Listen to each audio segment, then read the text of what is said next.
500 ఎకరాల్లో AI hub. ఇక AI హబ్ను 500 ఎకరాల్లో నిర్మించడానికి సిద్ధమవుతుందట. ప్రముఖ అంతర్జాతీయ దిగ్గజ కంపెనీ భాగస్వామ్యంతో రాష్ట్రంలో ఏర్పాటు చేసేందుకు యోచన చేస్తా ఉన్నారట హైదరాబాద్ లో. ఇక ఏఐ ఇప్పుడు పూర్తిగా డిజిటల్ కు సంబంధించినటువంటి ప్రపంచం డిజిటల్ రంగంలో దూసుకెళ్తున్నటువంటి పరిస్థితులలో హైదరాబాద్ లో గ్లోబల్ ఏఐ సమ్మిట్ ను ఏర్పాటు చేయనున్నారు. రాష్ట్ర ప్రభుత్వం ఆధ్వర్యంలో స్కిల్ యూనివర్సిటీ ప్రణాళికకు సిద్ధం చేస్తున్నటువంటి సర్కార్ ఇక ఆ స్కిల్ యూనివర్సిటీని కూడా ఇక్కడ ఏర్పాటు చేయడానికి చూస్తా ఉన్నారట.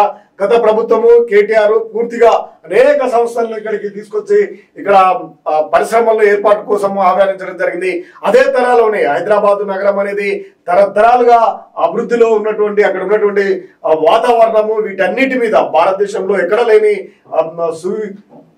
మంచి వాతావరణం ఉన్నటువంటి హైదరాబాద్ నగరానికి వివిధ ప్రాంతాల నుంచి ఇక్కడికి పరిశ్రమలకు వివిధ రకాల పారిశ్రామికవేత్తలు వివిధ ప్రాంతాలకు సంబంధించినటువంటి వారు వివిధ దేశాలకు సంబంధించినటువంటి బడా అంతర్జాతీయ సంస్థలు కూడా ఇక్కడ పెట్టుబడి పెట్టడానికి భారీగా వస్తూ ఉన్నాయి. అందులో ప్రముఖంగా 500 ఎకరాల్లో ఏ హబ్ను ఏర్పాటు చేయడానికి సిద్ధమవుతుందట.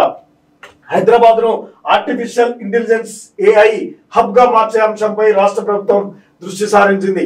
దేశంలో ఎక్కడ లేని విధంగా ఈ హబ్ 500 ఎకరాల్లో నెలకొల్పాలని భావిస్తుందట.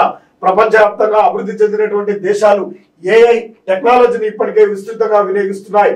చాట్ జీపీటీని అభివృద్ధి చేసినటువంటి ఓపెన్ ఏఐ వంటి సంస్థలు ఈ రంగంలో నానాటికి సరికొత్త ఆవిష్కరణలకు మొదలు పెడుతున్నాయి. ఈ నేపథ్యంలో ఏఐ రంగంలో హైదరాబాద్ ప్రపంచానికే తలమానికగా ఉండేలా రాష్ట్ర ప్రభుత్వం భారీ ప్రణాళిక సిద్ధం చేస్తుంది. ఇందులో భాగంగా ఏ హబ్ ఏర్పాటు గురించి తమ ఆలోచనలు ప్రపంచానికి తెలియజేసేందుకు త్వరలో హైదరాబాద్ గ్లోబల్ ఏఐ సమ్మిట్ ను ప్రభుత్వం నిర్వహించనుంది. ఈ విషయాన్ని ఐటీ పరిశ్రమల శాఖ మంత్రి దుద్దిల్లా శ్రీధర్ బాబు గత నెలలో ఇన్ఫోసిస్ నిర్వహించినటువంటి ఉన్నత స్థాయి ప్రతినిధులు సమావేశంలో ప్రకటించారు. హెచ్ఐసిసిలో నిర్వహించే ఈ పనికి సమ్మిట్ తేదీలను త్వరలో ప్రకటించనున్నారు. ఇందులో CM Revanth Reddy AI hub గురించి ప్రకటిస్తారని ప్రభుత్వ వర్గాలు చెబుతున్నాయి. ఏఐ టెక్నాలజీ ప్రాధాన్యం ఇవ్వాలని లక్ష్యంతో గత ప్రభుత్వము 2020ను ఏఐ సంవత్సరంగా ప్రకటించింది.